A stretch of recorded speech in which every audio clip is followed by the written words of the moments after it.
Chapter 9. Melchizedek. The third person in the trio was Lottie. She was a small thing and did not know what adversity meant, and was much bewildered by the alteration she saw in her young adopted mother. She had heard it rumored that strange things had happened to Sarah, but she could not understand why she looked different, why she wore an old black frock and came into the schoolroom only to teach, instead of to sit in her place of honor and learn lessons herself. There had been much whispering among the little ones when it had been discovered that Sarah no longer lived in the rooms in which Emily had so long sat in state. Lottie's chief difficulty was that Sarah said so little when one asked her questions. At 7, mysteries must be made very clear if one is to understand them. "Are you very poor now, Sarah?" she had asked confidentially the first morning her friend took charge of the small French class. "Are you as poor as a beggar?" She thrust a fat hand into the slim one and opened round, tearful eyes. "I don't want you to be as poor as a beggar." She looked as if she was going to cry, and Sarah hurriedly consoled her. "Beggars have nowhere to live," she said courageously. "I have a place to live in." "Where do you live?" persisted Lottie. "The new girl sleeps in your room, and it isn't pretty any more." "I live in another room," said Sarah. "Is it a nice one?" inquired Lottie. "I want to go and see it." "You must not talk," said Sarah. "Miss Minchin is looking at us. She will be angry with me for letting you whisper." She had found out already that she was to be held accountable for everything which was objected to. If the children were not attentive, if they talked, if they were restless, it was she who would be reproved. But Lottie was a determined little person. If Sarah would not tell her where she lived, she would find out in some other way. She talked to her small companions and hung about the elder girls, and listened when they were gossiping. And, acting upon certain information they had unconsciously let drop, she started late one afternoon on a voyage of discovery, climbing stairs she had never known the existence of until she reached the attic floor. There she found 2 doors near each other, and opening one, she saw her beloved Sarah standing upon an old table and looking out of a window. "Sarah!" she cried, aghast. "Mamma Sarah!" She was aghast because the attic was so bare and ugly, and seemed so far away from all the world. Her short legs had seemed to have been mounting hundreds of stairs. Sarah turned round at the sound of her voice. It was her turn to be aghast. What would happen now? If Lottie began to cry, and anyone chanced to hear, they were both lost. She jumped down from her table and ran to the child. "Don't cry and make a noise," she implored. "I shall be scolded if you do, and I have been scolded all day. It's not such a bad room, Lottie." "Isn't it?" gasped Lottie, and as she looked round it, she bit her lip. She was a spoiled child yet, but she was fond enough of her adopted parent to make an effort to control herself for her sake. Then, somehow, it was quite possible that any place in which Sarah lived might turn out to be nice. "Why isn't it, Sarah?" she almost whispered. Sarah hugged her close and tried to laugh. There was a sort of comfort in the warmth of the plump, childish body. She had had a hard day, and had been staring out of the windows with hot eyes. "You can see all sorts of things you can't see downstairs," she said. "What sort of things?" demanded Lottie, with that curiosity Sarah could always awaken even in bigger girls. "Chimneys, quite close to us, with smoke curling up in wreaths and clouds, and going up into the sky. And sparrows hopping about and talking to each other just as if they were people. And other attic windows where heads may pop out any minute, and you can wonder who they belong to. And it all feels as high up as if it was another world." "Oh, let me see it!" cried Lottie. "Lift me up." Sarah lifted her up, and they stood on the old table together, and leaned on the edge of the flat window in the roof, and looked out. Anyone who has not done this does not know what a different world they saw. The slates spread out on either side of them, and slanted down into the rain-gutter pipes. The sparrows, being at home there, twittered and hopped about quite without fear. 2 of them perched on the chimney-top nearest, and quarrelled with each other fiercely, until one pecked the other and drove him away. The garret window next to theirs was shut, because the house next door was empty. "I wish someone lived there," Sarah said. "It is so close that if there was a little girl in the attic, we could talk to each other through the windows, and climb over to see each other, if we were not afraid of falling." The sky seemed so much nearer than when one saw it from the street, that Lottie was enchanted. From the attic window, among the chimney-pots, the things which were happening in the world below seemed almost unreal. One scarcely believed in the existence of Miss Minchin and Miss Amelia, and the schoolroom, and the roll of wheels in the square seemed a sound belonging to another existence. "Oh, Sarah!" cried Lottie, cuddling in her guarding arm.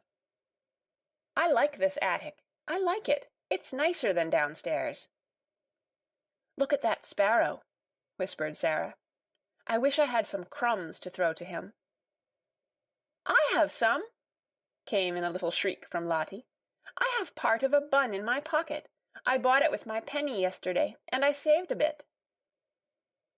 When they threw out a few crumbs, the sparrow jumped and flew away to an adjacent chimney-top. He was evidently not accustomed to intimates in attics, and unexpected crumbs startled him. But when Lottie remained quite still, and Sarah chirped very softly, almost as if she were a sparrow herself, he saw that the thing which had alarmed him represented hospitality after all. He put his head on one side, and from his perch on the chimney looked down at the crumbs with twinkling eyes. Lottie could scarcely keep still. "Will he come? Will he come?" she whispered. "His eyes look as if he would," Sarah whispered back. "He is thinking and thinking whether he dare. Yes, he will. Yes, he is coming." He flew down and hopped toward the crumbs, but stopped a few inches away from them, putting his head on one side again, as if reflecting on the chances that Sarah and Lottie might turn out to be big cats, and jump on him. At last his heart told him they were really nicer than they looked, and he hopped nearer and nearer, darted at the biggest crumb with a lightning peck, seized it, and carried it away to the other side of his chimney. "Now he knows," said Sarah, "and he will come back for the others." He did come back, and even brought a friend, and the friend went away and brought a relative, and among them they made a hearty meal over which they twittered and chattered and exclaimed, stopping every now and then to put their heads on one side and examine Lottie and Sarah. Lottie was so delighted that she quite forgot her first shocked impression of the attic. In fact, when she was lifted down from the table, and returned to earthly things, as it were, Sarah was able to point out to her many beauties in the room which she herself would not have suspected the existence of. "It is so little, and so high above everything," she said, "that it is almost like a nest in a tree. The slanting ceiling is so funny. See, you can scarcely stand up at this end of the room, and when the morning begins to come I can lie in bed and look right up into the sky through that flat window in the roof. It is like a square patch of light. If the sun is going to shine, little pink clouds float about, and I feel as if I could touch them. And if it rains, the drops patter and patter, as if they were saying something nice. Then, if there are stars, you can lie and try to count how many go into the patch. It takes such a lot. And just look at that tiny rusty grate in the corner. If it was polished, and there was a fire in it, just think how nice it would be. You see, it's really a beautiful little room." She was walking round the small place, holding Lottie's hand, and making gestures which described all the beauties she was making herself see.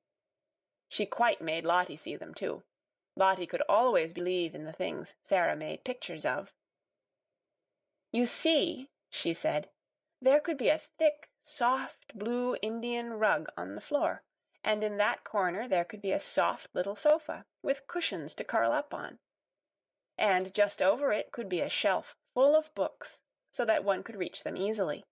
And there could be a fur rug before the fire, and hangings on the wall to cover up the whitewash, and pictures. They would have to be little ones, but they could be beautiful. And there could be a lamp with a deep rose-colored shade, and a table in the middle, and things to have tea with, and a little fat copper kettle singing on the hob, and the bed could be quite different. It could be made soft and covered with a lovely silk coverlet. It could be beautiful. And perhaps we could coax the sparrows until we made such friends with them that they would come and peck at the window and ask to be let in."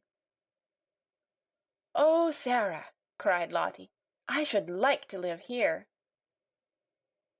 When Sarah had persuaded her to go downstairs again, and, after setting her on her way, had come back to her attic, she stood in the middle of it and looked about her. The enchantment of her imaginings for Lottie had died away. The bed was hard, and covered with its dingy quilt. The whitewashed wall showed its broken patches, the floor was cold and bare, the grate was broken and rusty, and the battered footstool, tilted sideways on its injured leg, the only seat in the room. She sat down on it for a few minutes, and let her head drop in her hands.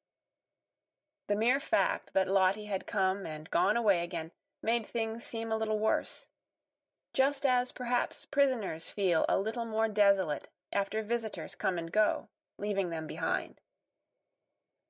"It's a lonely place," she said. "Sometimes it's the loneliest place in the world." She was sitting in this way when her attention was attracted by a slight sound near her. She lifted her head to see where it came from, and if she had been a nervous child, she would have left her seat on the battered footstool in a great hurry. A large rat was sitting up on his hindquarters and sniffing the air in an interested manner. Some of Lottie's crumbs had dropped upon the floor, and their scent had drawn him out of his hole. He looked so queer, and so like a grey-whiskered dwarf or gnome, that Sarah was rather fascinated. He looked at her with his bright eyes, as if he were asking a question. He was evidently so doubtful that one of the child's queer thoughts came into her mind. "I dare say it is rather hard to be a rat," she mused. "Nobody likes you. People jump and run away and scream out, 'Oh, a horrid rat!' I shouldn't like people to scream and jump and say, 'Oh, a horrid Sarah!' the moment they saw me, and set traps for me and pretend they were dinner. It's so different to be a sparrow. But nobody asked this rat if he wanted to be a rat when he was made.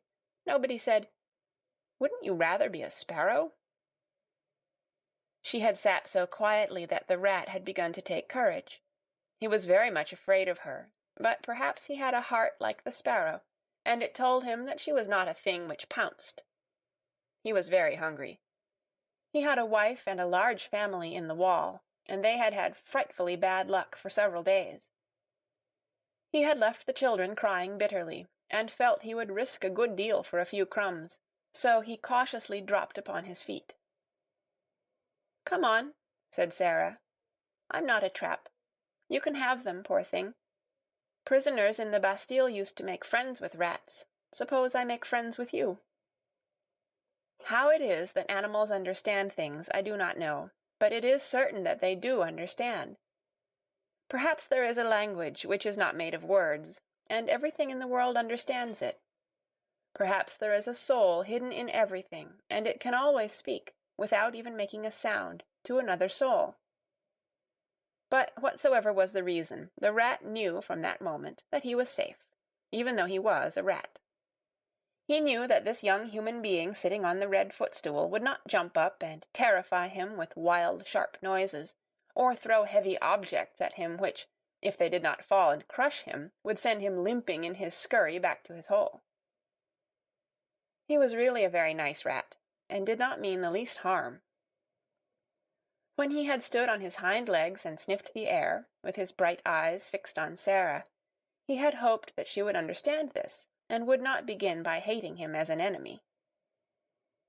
When the mysterious thing which speaks without saying any words told him that she would not, he went softly toward the crumbs, and began to eat them. As he did it, he glanced every now and then at Sarah, just as the sparrows had done, and his expression was so very apologetic that it touched her heart. She sat and watched him without making any movement. One crumb was very much larger than the others. In fact, it could scarcely be called a crumb. It was evident that he wanted that piece very much, but it lay quite near the footstool, and he was still rather timid. "I believe he wants it to carry to his family in the wall," Sarah thought. "If I do not stir at all, perhaps he will come and get it." She scarcely allowed herself to breathe, she was so deeply interested. The rat shuffled a little nearer and ate a few more crumbs. Then he stopped and sniffed delicately, giving a side glance at the occupant of the footstool. Then he darted at the piece of bun with something very like the sudden boldness of the sparrow, and the instant he had possession of it, fled back to the wall, slipped down a crack in the skirting-board, and was gone. "I knew he wanted it for his children," said Sarah. "I do believe I could make friends with him." A week or so afterward, on one of the rare nights when Ermengarde found it safe to steal up to the attic, when she tapped on the door with the tips of her fingers, Sarah did not come to her for 2 or 3 minutes. There was, indeed, such a silence in the room at first that Ermengarde wondered if she could have fallen asleep. Then, to her surprise, she heard her utter a little low laugh, and speak coaxingly to someone. "There," Ermengarde heard her say, "take it and go home, Melchizedek. Go home to your wife." Almost immediately Sarah opened the door, and when she did so she found Ermengarde standing with alarmed eyes upon the threshold. Who are you talking to, Sarah?" she gasped out. Sarah drew her in cautiously, but she looked as if something pleased and amused her. "You must promise not to be frightened, not to scream the least bit, or I can't tell you," she answered. Ermengarde felt almost inclined to scream on the spot, but managed to control herself. She looked all round the attic and saw no one, and yet Sarah had certainly been speaking to someone. She thought of ghosts. "Is it something that will frighten me?" she asked timorously. "Some people are afraid of them," said Sarah. "I was at first, but I am not now." "Was it a ghost?" quaked Ermengarde. "No," said Sarah, laughing. "It was my rat." Ermengarde made one bound and landed in the middle of the little dingy bed. She tucked her feet under her nightgown and the red shawl. She did not scream, but she gasped with fright. "Oh, oh!" she cried under her breath. "A rat! A rat!" "I was afraid you would be frightened," said Sarah. "But you needn't be. I am making him tame. He actually knows me and comes out when I call him. Are you too frightened to want to see him?" The truth was that, as the days had gone on and, with the aid of scraps brought up from the kitchen, her curious friendship had developed, she had gradually forgotten that the timid creature she was becoming familiar with was a mere rat.